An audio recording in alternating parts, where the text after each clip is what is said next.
Atas nama Bapa dan Putra dan Roh Kudus, amin. Shalom Aleichem bersama Mesia.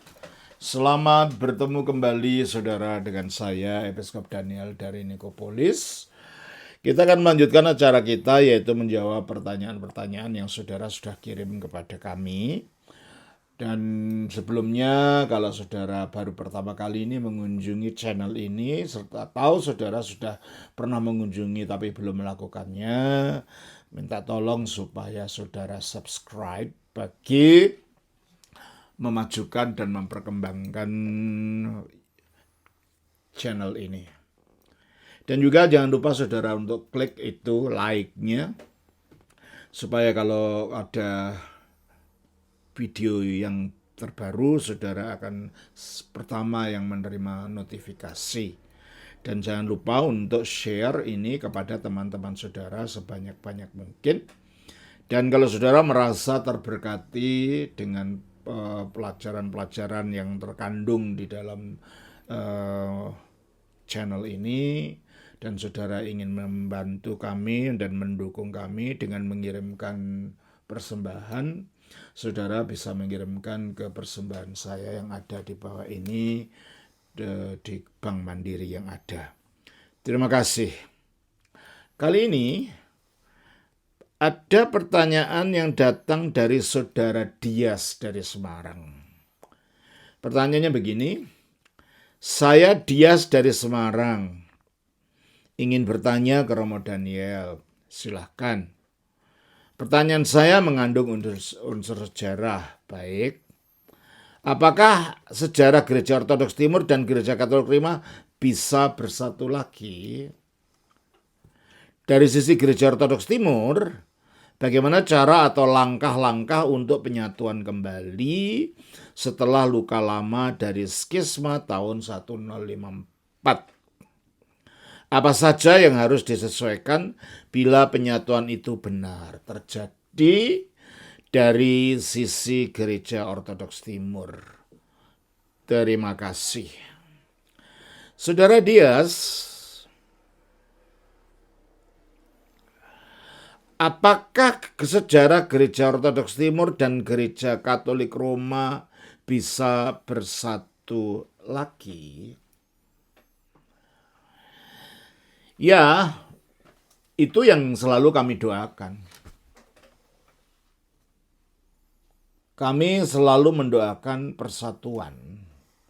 Tetapi persatuan bukan hanya sekedar persatuan dalam pengertian rukun, ya, asal rukun. Tidak memperhatikan masalah-masalah keyakinan dan dogmatis. Dalam perpisahan yang panjang antara Gereja Ortodoks Timur dan Gereja Katolik, sudah terjadi banyak perubahan-perubahan dalam hal perbedaan ajaran yang ada.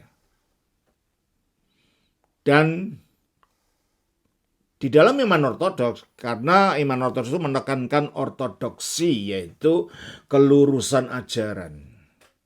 Pentingnya ajaran itu lurus, sesuai dengan yang berasal dari zaman para rasul, tanpa diubah, tanpa ditambah, tanpa dikurangi. Maka Gereja Ortodoks akan bersedia bersatu asal tambahan-tambahan tadi yang tadinya tidak ada ketika Gereja Barat dan Gereja Timur masih satu, telah berkembang di dalam Gereja Barat.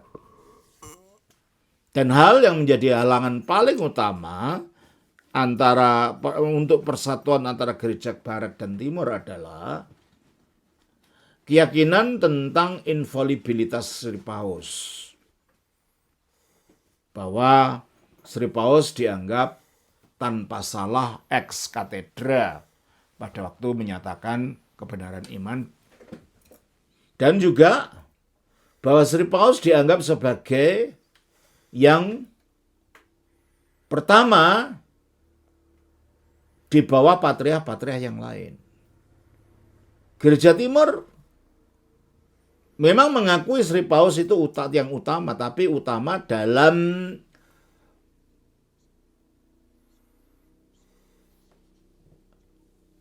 hubungan kesejajaran dalam hal keepiskopan dengan para pimpinan gereja timur. Yang istilahnya dalam bahasa Latin primus inter pares. Jadi Sri Paus itu bukan hanya satu-satunya, tetapi yang tertua dalam kesejajaran dengan para pimpinan gereja timur. Sebab sesuai yang dikatakan di dalam kanon 28 dari Konsili Kalsedon tahun 451, Sri Paus itu dianggap sebagai yang dituakan, yang terutama karena beliau berkedudukan di ibu kota kerajaan Romawi yang lama, yaitu di Roma. Oleh karena itu, di dalam menurut kanon itu, setelah ada kerajaan Romawi yang kedua, yang baru, yaitu Konstantinopel, maka Patriark Konstantinopel menjadi yang terutama sesudah Paus di Roma. Dengan demikian, keutamaan Sri Paus itu dikarenakan bukan karena memang itu hak ilahi yang diberikan kepada beliau, tetapi karena beliau tempatnya ada di ibu kota. Ya samalah di Indonesia ini. Kalau seseorang yang berada di ibu kota, presiden atau gubernur di ibu kota, maka dia akan mempunyai privilege yang lebih daripada pimpinan-pimpinan yang ada di daerah. Itu cara gereja ortodoks memandang kedudukan Sri Paus. Ya memang dari semula memang ada bishop uskup dari Roma ini. Tapi oleh gereja ortodoks, beliau dianggap sebagai patriark dari barat yang tidak membawai patriark di timur, karena patriark di timur masing-masing mempunyai wilayahnya sendiri. Nah, kalau setuju dengan itu, pertama, ya akan bisa terjadi persatuan itu. Kalau bisa kembali kepada pemahaman mula-mula dari gereja purba mengenai Paus di Roma sebagaimana yang disetujui antara timur dan barat. Yang kedua adalah jikalau gereja barat, gereja Roma mau menghilangkan pengakuan iman Nikea dengan klausa filioque dari butir mengenai pengakuan tentang Roh Kudus. Aku percaya pada Roh Kudus, Tuhan, Sang Pemberi hidup yang keluar dari Bapa. Itu aslinya. Dan itu sesuai dengan bunyi dari Yohanes pasal yang ke-15 ayat yang ke-26.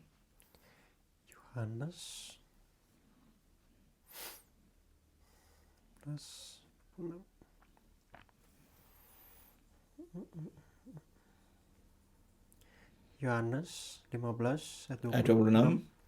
Jikalau penghibur yang akan kuutus dari Bapa datang, yaitu roh kebenaran yang keluar dari Bapa. Ya, roh kebenaran yang keluar dari Bapa. Ia akan bersaksi. Stop. Jadi itu bunyi aslinya dari Alkitab, dan itu bunyi aslinya di dalam pengakuan iman Nikea yang asli. Yang di dalam konsili Gereja Barat di Toledo, Spanyol, tahun 529, kata yang keluar dari Bapa itu ditambah keluar dari Bapa dan Putra, yang akhirnya menjadi menjadi standar dari pengakuan iman Gereja Barat sekarang. Mengapa tambah kelihatannya sekecil itu itu menjadi masalah Gereja Timur? Begini, kalau dalam Gereja Timur Allah itu satu, yaitu Sang Bapa. Kita baca dari 1 Korintus 8 ayat 26. 1 Korintus 8 ayat 26. 1 Korintus 8 sampai 13. 1 Korintus 8 ayat 6. Namun bagi kita hanya ada satu Allah saja, yaitu Bapa. Terima kasih. Allah itu ada satu Bapa, dan di dalam Bapa ini adalah firman-Nya. Pada mulanya adalah firman, firman itu bersama-sama dengan Allah, yaitu dengan Bapa itu.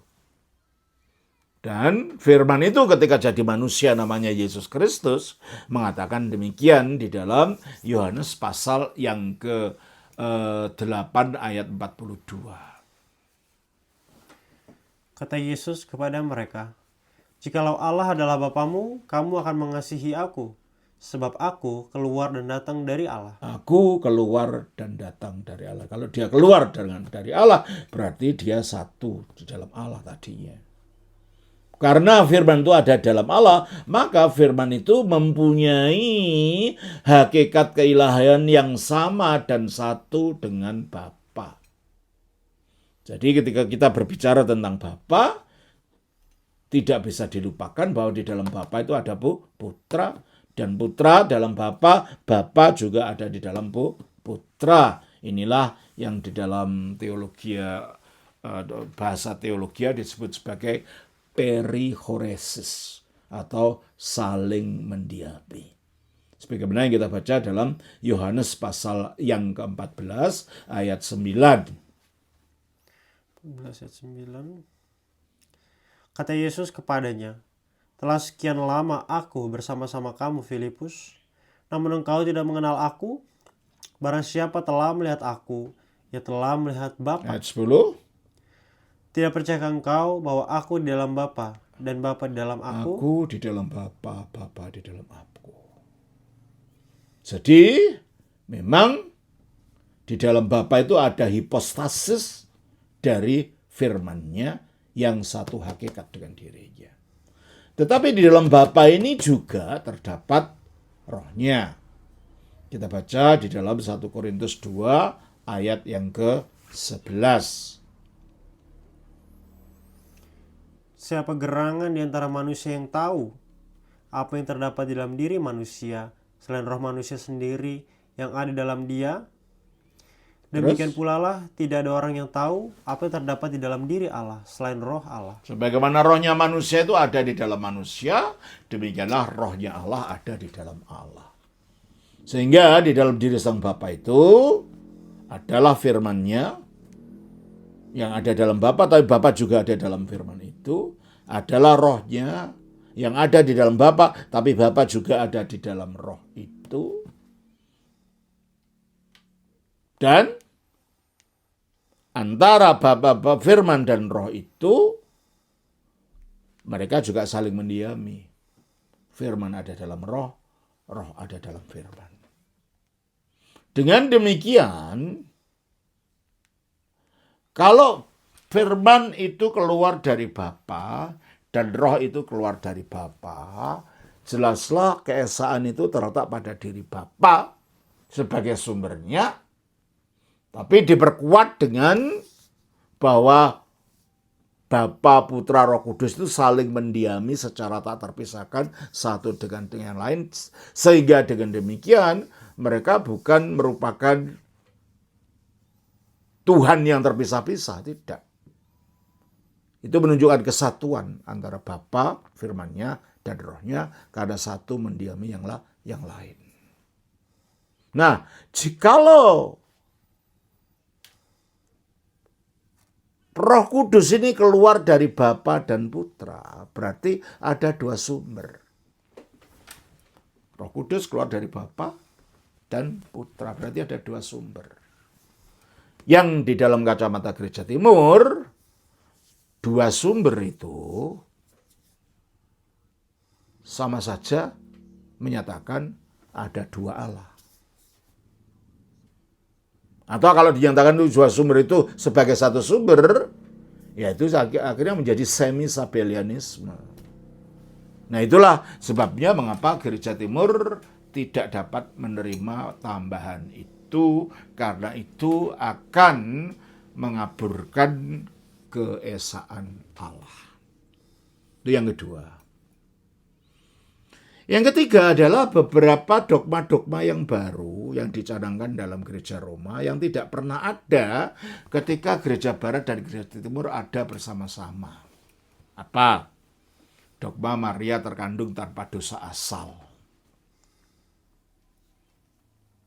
Jadi, menurut ajaran gereja Roma, karena Maria akan melahirkan anak yang tanpa dosa, yaitu Yesus, ya tentunya dia tanpa dosa, karena dia adalah firman Allah. Karena dia akan melahirkan anak yang tanpa dosa, maka Maria dikecualikan dari wanita-wanita yang lain, dia juga sudah tanpa dosa asal. Sementara dalam gereja Ortodoks, karena dosa asal itu dimengerti buktinya yaitu dia orang dapat mati, upah dosa adalah maut. Nah, Maria pun itu meninggal. Jadi perayaan pengangkatan Maria ke surga tanggal 15 Agustus menurut tanggalan Gregorian di dalam gereja Roma Katolik itu, kalau di dalam gereja Timur itu menekankan Maria juga berdosa seperti kita, hanya dia dikuduskan oleh Roh Kudus ketika Roh Kudus turun ke atas dia dan ketika dia beriman. Jadi Maria tanpa dosa bukan karena dia tanpa dosa asal, tetapi dia karena ketaatannya ketika ditawari untuk menjadi ibu dari Sang Penebus. Dia mengatakan di dalam Lukas 1 ayat 38. Lukas 1 ayat 38. Kata Maria, sesungguhnya aku ini adalah hamba Tuhan. Jadilah padaku menurut perkataanmu itu. Nah, karena dia rela untuk menerima taat kepada perintah Allah ini, maka apa yang dikatakan kepada malaikat Gabriel terjadi pada dia di dalam Lukas 1 ayat 32. Ia akan menjadi besar dan akan disebut anak Allah yang maha tinggi. Dan Tuhan Allah akan mengaruniakan kepadanya takhta Daud bapa leluhurnya. Ayat 33. Dan ia akan menjadi raja atas kaum keturunan Yakub sampai selama-lamanya. Seterusnya. Dan kerajaannya tidak akan berkesudahan. Kata Maria kepada malaikat itu, bagaimana hal itu mungkin terjadi karena aku belum bersuami? Jawab malaikat kepadanya, Roh Kudus akan turun atas Roh Kudus akan turun ke atas kamu. Dan kuasa Allah yang maha tinggi akan menaungi engkau. Nah, jadi menaungi Maria ini adalah untuk menyucikan dia supaya dia layak nantinya akhirnya menjadi sarana di mana firman Allah itu akan masuk di dalam dirinya dan mengambil kedagingan darinya. Nah, disitulah saat Maria disucikan oleh Roh Kudus, oleh imannya, oleh ketaatannya tadi. Terus? Jawab malaikat itu kepadanya, Roh Kudus akan turun atasmu dan kuasa Allah yang maha tinggi akan menaungi engkau. Terus? Sebab itu, anak yang akan kau lahirkan itu akan disebut kudus anak Allah. Nah, jadi efeknya anaknya itu kudus karena ibunya sudah dikuduskan lebih dulu oleh Roh Kudus. Jadi di sini bedanya keyakinan tentang kesucian Maria di dalam gereja Timur dan Barat. Dalam gereja Barat, Maria terkandung tanpa dosa asal. Dalam gereja Timur, Maria dikandung dengan dosa, yaitu dapat mati, tetapi disucikan oleh imannya kepada perintah Allah oleh Roh Kudus sehingga menjadi suci, sehingga anak yang dilahirkan itu menjadi anak yang kudus. Yang selanjutnya juga adalah dogma Maria terangkat ke surga. Dan ada yang mengatakan dia terangkat ke surga tanpa mati. Nah, kalau tanggal 15 Agustus, tanggal berapa itu kenaikan Maria itu di surga itu? Kalau dalam gereja Barat itu adalah hari peringatan kenaikan Maria ke surga. Kalau dalam gereja Timur, hari wafatnya Maria. Yang disebut dormitio. Dormitio itu tidurnya. Tidur di sini dalam arti mati. Nah, karena Maria mati, jelas bahwa dia itu adalah memiliki dosa nenek moyang. Oleh karena itu, di dekat Taman Getsemani di Yerusalem itu, ada kuburannya Bunda Maria, berhadapan-hadapan. Masih ada. Hanya kuburan itu kosong, karena menurut tradisi yang dicatat oleh gereja, Sesudah Bunda Maria mati, dan waktu itu yang datang semua para rasul oleh mujizat Roh Kudus diangkat semua ke Yerusalem kecuali satu, yaitu Thomas yang berada paling jauh, yaitu di India. Dia didatangkan, tapi Bunda Maria sudah dikuburkan. Nah, dia merasa kecewa, kenapa tidak menunggu saya? Nah, akhirnya dia minta ditunjukkan di mana makamnya Bunda Maria. Akhirnya bersama dengan rasul yang lain dibawa ke makam Bunda Maria, tetapi makam itu sudah kosong, dan ketika itu mereka bingung kemana tubuh Bunda. Nah, waktu Tuhan Yesus menampakkan diri dengan Bunda Maria dan menyatakan Bunda Maria sebagai asal daripada kemanusiaan Kristus yang telah dibangkitkan itu, dibangkitkan lebih dulu dari manusia yang lain sebagai bukti barang siapa yang percaya kepada Yesus, seperti Bunda Maria percaya kepada Yesus, akan dibangkitkan dari kematian. Jadi bangkitnya Bunda Maria itu sebagai bukti janji Kristus kepada mereka yang percaya kepadanya.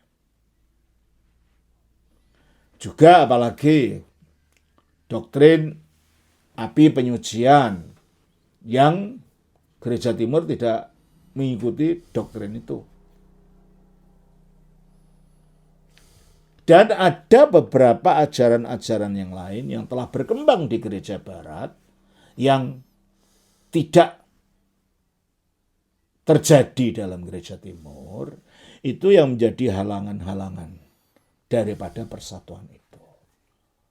Nah, jikalau Gereja Barat dan Gereja Timur bersatu kembali kepada ajaran dan doktrin yang sama sebelum terjadinya perpecahan 1054, baru disitulah akan terjadi persatuan kembali. Permasalahannya, apakah Gereja Barat mau kembali kepada ajaran-ajaran sebelum terjadinya perpecahan itu? Ya, kita tunggu. Semoga Gereja Barat mau, dan akhirnya saling menerima Gereja Timur dan Gereja Barat, maka akan terjadi persatuan itu. Ya, dialog dilakukan, tetapi sampai sekarang ternyata kekeh. Gereja Barat kekeh pada pendiriannya, Gereja Timur juga kekeh pada pendiriannya, sehingga dengan demikian masih sulit persatuan itu dicapai. Kita berdoa supaya terjadi persatuan gereja dalam kebenaran. Bukan persatuan gereja dalam arti rukun-rukun saja, enggak. Tapi dalam kebenaran yang satu dan yang sama. Demikian Saudara Dias, kiranya Tuhan menolong dan kiranya ini bermanfaat. Shalom. Atas nama Bapa, Putra, Roh Kudus. Amin.